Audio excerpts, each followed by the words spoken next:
Leaving Cornwall, we travelled northeast through the lush green countryside of Devon and Somerset.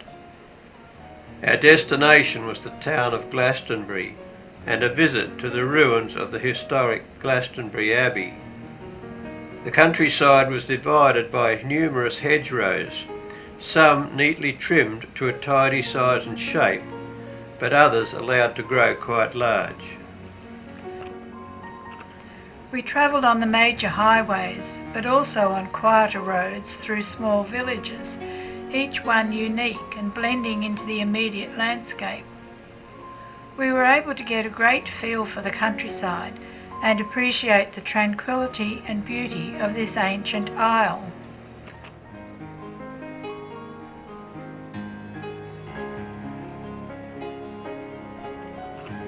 As we approached Glastonbury, we were given some history of the town and its ancient ruins. Glastonbury is rich in its antiquity and mythology, and its legends are still very much alive.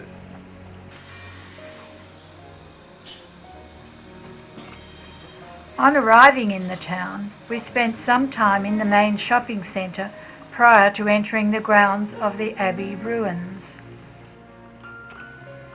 Glastonbury has traditionally been associated with King Arthur.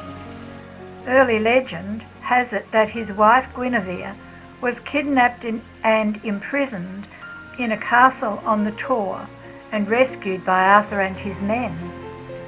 The possibility of the legend of King Arthur and the Knights of the Round Table seem to have stemmed from this story.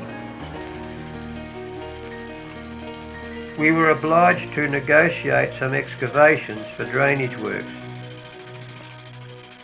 This finely constructed model of the great church is considered to be as it was in 1539, the year of its dissolution. The abbey was larger in total area than Canterbury and second only in wealth to Westminster. History dates Glastonbury back to the 7th century when the Saxons, who were then converts to Christianity, conquered Somerset and built the original church on this site at that time. Legend has it that Joseph of Arimathea came here and struck his staff in the ground, whereby it took root. The thorn blossoms twice a year, in spring and at Christmas. The building of the great church began in the 12th century. After the dissolution of 1539, the building was stripped and the walls left to the neglect of the next 350 years. Legend has it that this was the site of King Arthur's tomb. The high altar was originally found in the choir of the great church. The ruins behind are those of the Edgar Chapel. Beyond is Abbey House, home to various owners of the Abbey, but now a Church of England retreat house.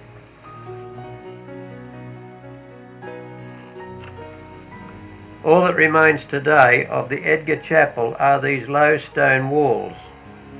This section was designed to house the monuments to King Edgar, who showered the abbey with gifts of land and gold and silver relics.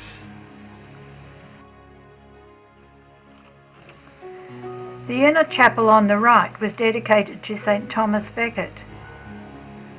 Looking back from the choir, the Lady Chapel can be seen beyond the nave.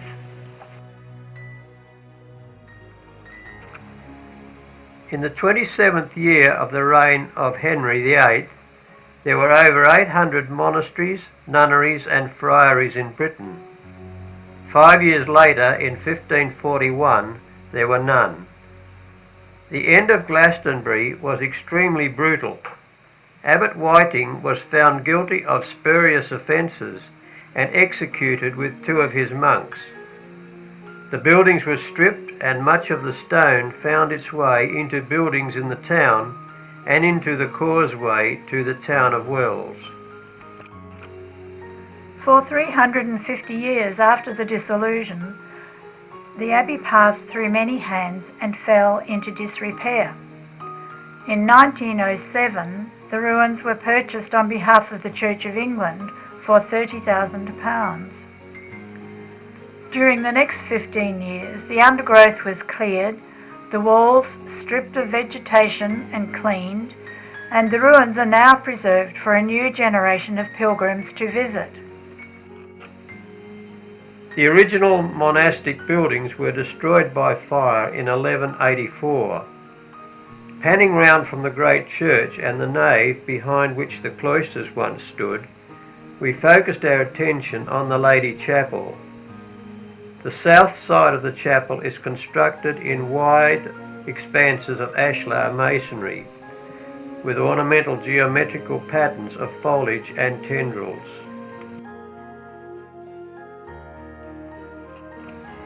The tracery in the west windows is part of the restoration carried out at the turn of the 16th century by Abbot Beer.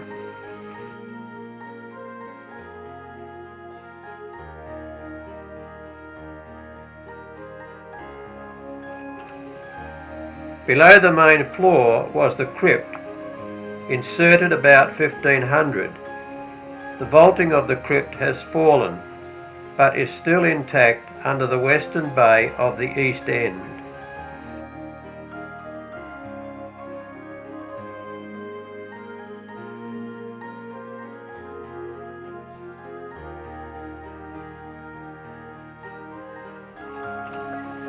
The large high windows with finely carved detail shed light into the chapel. The dog-toothed interlacing on the walls below the windows is of Romanesque style.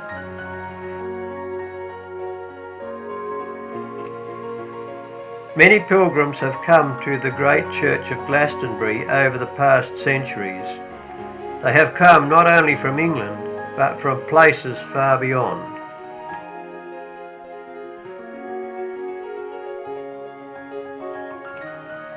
Dating from around the 14th century, the Abbot's Kitchen is one building which remains intact today. The roof is topped by a lantern, and smoke from the fireplaces was carried up by a system of flues to this central point.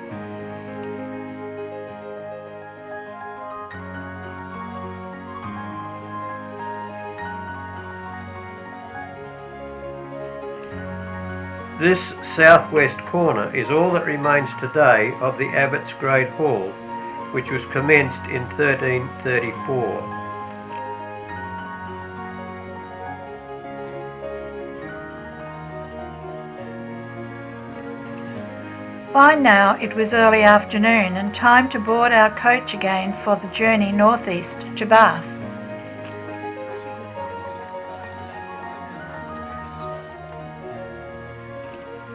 Ten minutes later, we were on our way, slowly winding through the narrow streets of Glastonbury and heading for the open road.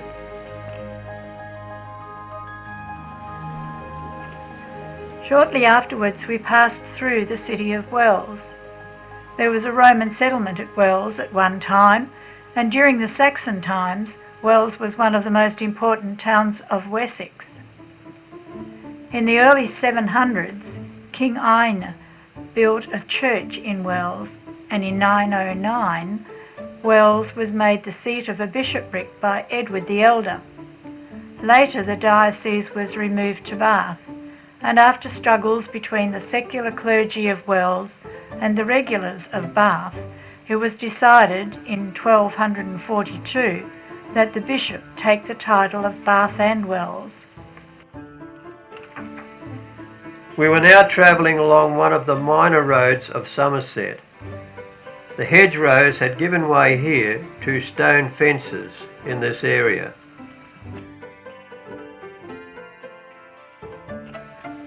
Less than an hour after leaving Glastonbury, we found ourselves on the outskirts of the city of Bath.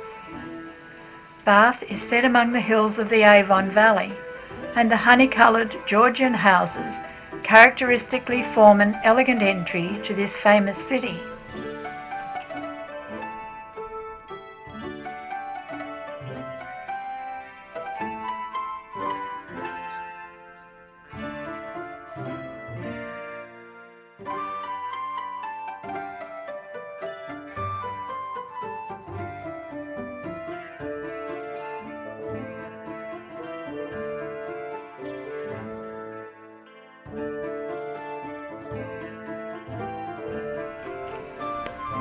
In the 1700s, Bath was an ordinary provincial town. Then its mineral springs were discovered and Bath became a fashionable resort for the Georgian gentry, and thus emerged Bath's distinctive Georgian architecture. Harry, our tour guide, gave us a running commentary as we entered the city of Bath. This is actually a street of flowers because on the end of columns they have hanging baskets all the way down throughout the summer, flowers paid for by the local business people and traders. But you do have many of the main shops, main names along here. And at the end of the street you've got, by the way, we're stopping close to all of this, at the end of the street you have a little building. It's Mallory's, the jewellers, and in fact they were the king jewellers to King George I, 2nd, 3rd and 4th, and that's why they have the crest, the royal crest above their shop. So that's the jeweller's shop straight ahead of us, and behind that is a hospital. It's known as the Royal Mineral Water Hospital. So if you want to take the waters these days, the only way you can do that is by checking into a real hospital. Now look to your right hand side in a moment and you'll see a little street. Some of you'll enjoy walking around this little area here. And see that? It's a road. It's got shops on either side. Let's turn. And now we just slow up here. Now look back to your left. And there you can see it's over the River Avon, and it is in fact after the design of the Ponte Vecchio in Florence, Firenze, and the design, the build is by Robert Adam. It's called the Pulteney Bridge. According to legend, Bath owes its origin to the Celtic king Bladud, the father of King Lear. It is said that Bladud was a leper and cured himself by rolling in the hot mud at Bath. With Bath Abbey in the background, we entered the open-air Great Bath, which stands at the centre of the Roman spa complex. In the 1st century, the Romans built baths around this spring, but the baths fell into ruin until extensive excavations in the 1870s discovered this remarkable piece of engineering. Around the edges of the bath can be seen the bases of piers, which at one time supported a barrel-vaulted roof. The lead-lined bath, steps, column bases and paving stones around the edge of the pool all date back to the Roman times.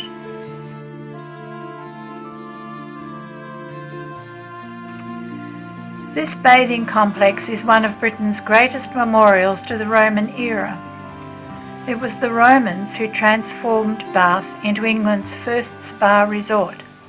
A late terrace built in the 19th century bears statues of many famous Roman figures, including Julius Caesar.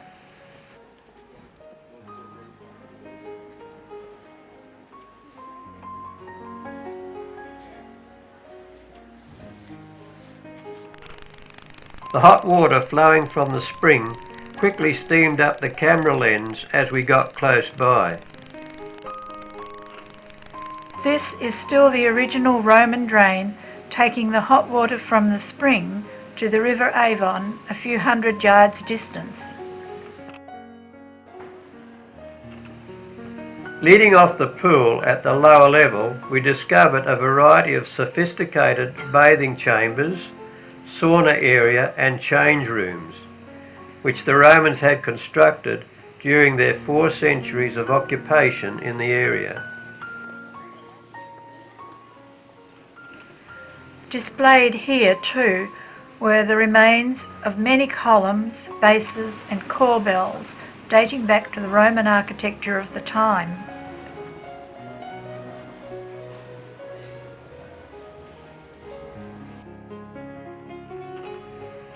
In the 1st century, this area was a large entrance hall to the main baths. In the 2nd century, it was converted to a frigidarium for the West Baths. Bathers would complete their visit to the West Baths with a cold plunge here.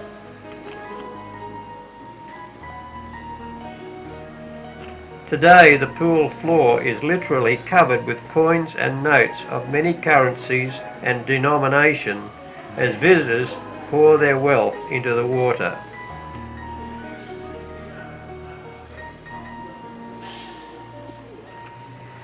This is a part of the barrel of the vaulted brick roof which covered the great baths. It was found fallen into its present position amid the mud which had choked the ruined building.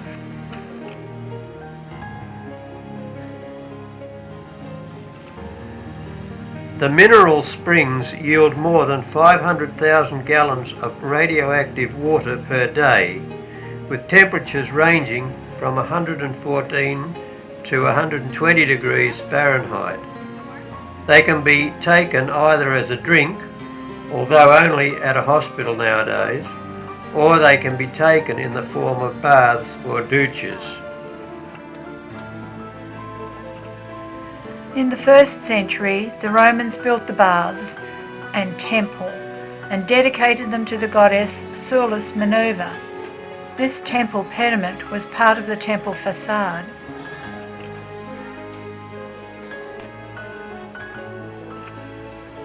Columns of tiles once supported a floor under which heated air was circulated, and which may have had something to do with the construction of the early sauna.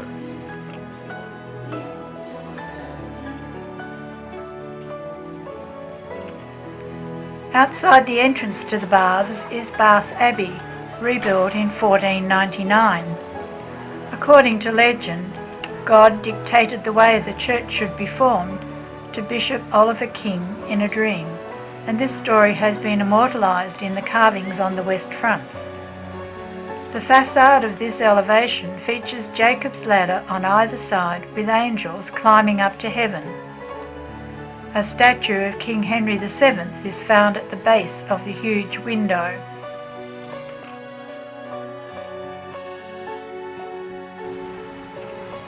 We walked round some of the streets to view the architecture of the city buildings. As we looked at some of the friezes on these buildings, we could appreciate the skill of the tradesmen of that day.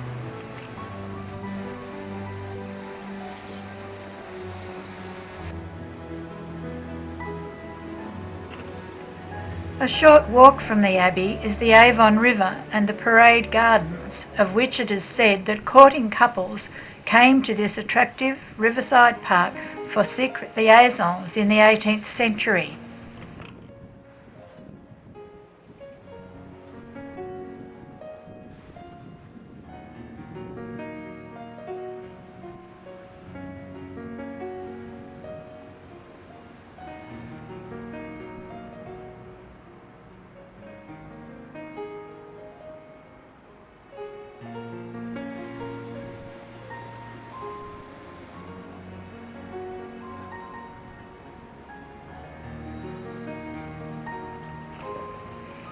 A short distance upstream from the gardens is Pulteney Bridge, built in 1769 to 1774 and designed by Robert Adam.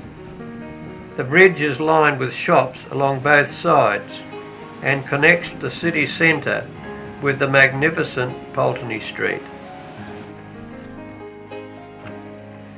We had spent 2 hours in Bath and now headed out of the city to a brief commentary by our tour guide on some of the buildings that we drove by. You can see some of the wider doorways of the houses as we go up the hill here up Lansdowne. And also note the wider windows at first floor level. So you have a real sort of basement down below. Then you have your doorway at what we call ground floor, and above it, first floor, much wider windows, longer windows I should say, higher windows. And that's because on the upper floor where the receptions were held, their parties, their meetings, everything was held on that upper floor. Above that, 2 or 3 floors above, were the bedrooms. First of all, bedrooms for the family, the main bedrooms, the master bedrooms, followed by the children's bedrooms, floor above that, and then at the very top floor, that's where the servants lived.